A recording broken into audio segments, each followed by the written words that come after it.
The story of Jabba the Hutt and Princess Leia is remembered as a monster wanting a princess, but what actually happened in that throne room was something the Hutt had been perfecting for decades, and Leia was the one captive who broke it. Leia went into Jabba's palace to rescue Han Solo, was taken, and ended up chained beside the Hutt's throne. This was never about Jabba wanting Leia. The Hutt's interest in humanoid companions was considered unusual even among other Hutts. Hutts viewed captives as symbols of status and prestige. According to the older Legends reference guide, Galaxy Guide 11, the captive was never the point. What the captive said about the Hutt who held them was the point. Hutts kept people as a statement to outsiders, proof that the Hutt in question possessed everything their visitors wanted, and therefore held power over them, as the Canon Clone Wars novelization states directly. The Huttese word Khajiit, their term for clan structure, roughly translates to a phrase meaning, if someone has to possess it, let it be us. This philosophy appears to have shaped most of Jabba's major decisions, driven by what the reference guides call an endless appetite for power. So when Leia ended up chained beside his throne, she didn't just become another prisoner. She became the centerpiece of a hierarchy that had been running for years, one built entirely around proving a single idea. Nothing holds value until a Hutt possesses it. Han Solo hung frozen in carbonite on the wall. He had been suspended in that state since his freezing at Cloud City on Bespin, kept alive but immobilized, without a sense of time passing, then delivered to Jabba by the bounty hunter Boba Fett. The throne room's largest alcove held an entire wall of trophies, including preserved animal heads, and for a short time, Han's carbonite slab. The Hutt wasn't holding him for a debt anymore. Han was decoration, a trophy, a famous smuggler turned into furniture. The Max Rebo band played whenever Jabba demanded. Dancers performed for the court. Gamorrean guards stood at every entrance. Droids shuffled through the lower levels under the supervision of EV-99, a sadistic machine that had developed a taste for causing pain in other droids and ran a workshop below the throne room where she tested their limits. Bounty hunters drifted in and out like contractors, available to whoever could pay. 19 interlocking stories in the 1995 Legends anthology Tales from Jabba's Palace follows those trapped in this building, each revealing a different layer of how the palace ran. Malakili had trained beasts on the Corellian circuits before Jabba bought out his contract, and he tended the Rancor with the same care, treating the creature more like a companion than a weapon. When Luke Skywalker eventually brought the beast down, Malakili wept openly in the palace corridors. Tessek, a Quarren accountant, ran the Hutt's legitimate front businesses while quietly funneling assets towards his own overthrow plan. He had already moved much of his personal fortune off-world, positioning himself to take control the moment Jabba fell. Salacious Crumb kept his place at the throne under one condition, that he make Jabba laugh at least once a day. Every role in that court existed to reinforce one message. The Hutt's power was near total within his own walls. A dancer named Jess, the droid EV-99, the Rancor Keeper Malakili, and Salacious Crumb each tell the same story from different angles in the 2023 canon anthology From a Certain Point of View, Return of the Jedi. The two accounts line up closely, and this was the world Leia was about to enter. The bounty hunters were contractors, the musicians were atmosphere, and the droids were labor. The dancers were trophies, and Han Solo was wall art. The older continuity paints an even harsher picture. In the Legends short story Skin Deep, a dancer named Yarna Del Gargan was the daughter of a clan chief from Iskagia, a desert world whose people survive harsh climates by storing water in their bodies. Raiders had targeted her family for years before finally taking them. She and her family were taken in a single night raid. Jabba threw her mate to the Rancor and held her children in a separate building across Mos Eisley, using them as leverage over her. They weren't imprisoned together. They were split across the Hutt's holdings like assets in a portfolio.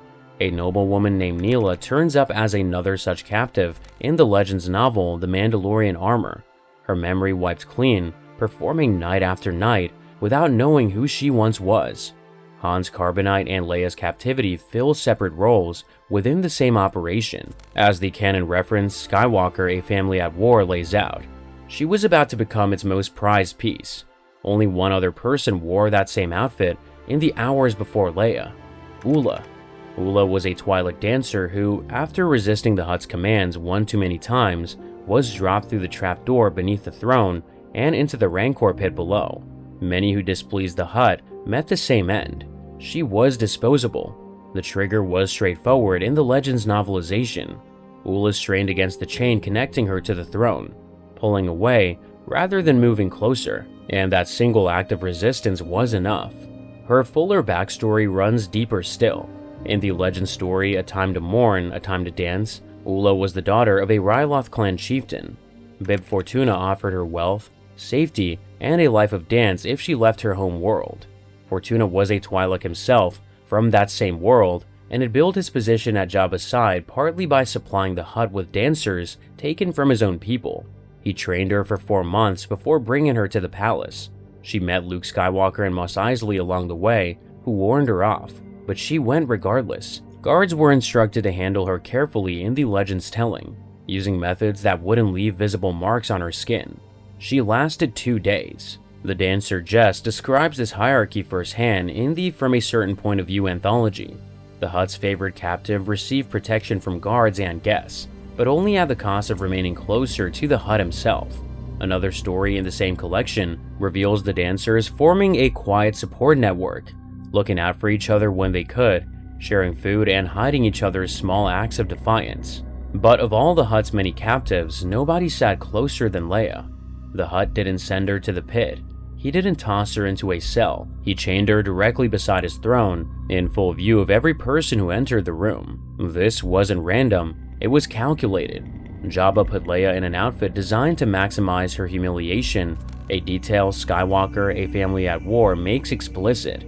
Every smuggler, every bounty hunter, every visitor who walked into the throne room immediately saw a princess and rebel leader chained at the Hutt's side, dressed in whatever he chose for her. Behind the scenes, the creators framed it the same way. At the Smithsonian's Rebel, Jedi, Princess, Queen exhibit, a curator noted that Lucas deliberately turned the concept of object on its head. Leia was temporarily humiliated, but always in control, planning what came next. The 1981 story conference that shaped Return of the Jedi tells the same story. Director Richard Marquand suggested Leia enter in disguise, get discovered, and be turned into a dancing girl, with a chain added. Lucas agreed, and both specifically planned for Leia to use that chain to strangle Jabba. The September 1981 second draft script describes the chain running from a collar on her neck to the Hutt himself. The palace was full of bounty hunters, smugglers, and people with nothing to lose, and none of them ever fought back. Across both continuities, Jabba's throne sat directly above the Rancor pit.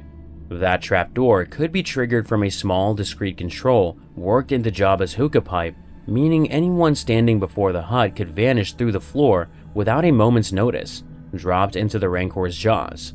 Below the throne room, the palace held cells and interrogation chambers where captives could be held indefinitely under EV-99 supervision, hidden from view. The palace functioned less like a home and more like a machine. A Shevan named Effend Mon worked as Jabba's head of security and personally uncovered multiple plots against the Hutt's life. According to the Legends reference Galaxy Guide 5, surveillance ran heavy through the palace at every hour, and few moved freely. Even the trip to the Great Pit of Carkoon was staged as theater. The Sarlacc at the bottom of that pit slowly digested its prey over the course of 1,000 years, keeping them conscious the entire time. Jabba loaded his entire court onto the sail barge and oversaw every step personally. But fear alone doesn't fully explain the obedience. Read across the anthology, the Hutt's real tool appears to have been unpredictability. 5 separate characters were secretly plotting to bring the Hutt down across the Tales anthology, including Fortuna, Tessek, Reyes, Bubo, and Danik Jericho. They all wanted him gone, but none of them could predict what he would do next. One moment, the Hutt might laugh and toss out a reward. The next, he might drop someone into the pit. That inconsistency was the point. But the palace only tells half the story of how the Hutt held on to power. If you want to see more videos like this one, a quick subscribe means you'll always be first to know. Nobody dared move first because nobody knew which version of Jabba they would get. This was the mind Leia would sit chained beside for days. Jabba consolidated leadership of his clan by smothering a rival's infant heir in the Legends novel Rebel Dawn. The rival was his own Angeliac, the sitting matriarch of Clan Desilesic. No warnings, no politics, just a sudden, irreversible decision that made everyone around him recalculate how far he might go. Jabba's rule model outlived him. In the Book of Boba Fett, Fett tried ruling through respect instead of fear. Fennec Shand held that fear remained the more effective tool. Fat Man appears again in the legend story Old Friends, where he is described as the only true friend Jabba ever had. Years earlier, Jabba had saved him on the ice world Vinsoth, and the Chevin considered himself bound by a life debt. His loyalty was called unusual, because everyone else around the Hutt stayed out of fear or greed. He sensed that sentencing the rebels would end badly and pressed Jabba to reconsider. Jabba proceeded regardless. Even the people closest to Jabba could never fully trust him. This was the atmosphere Leia had walked into. Nearly every captive before Leia had eventually adapted to the hierarchy. Leia was the first who didn't.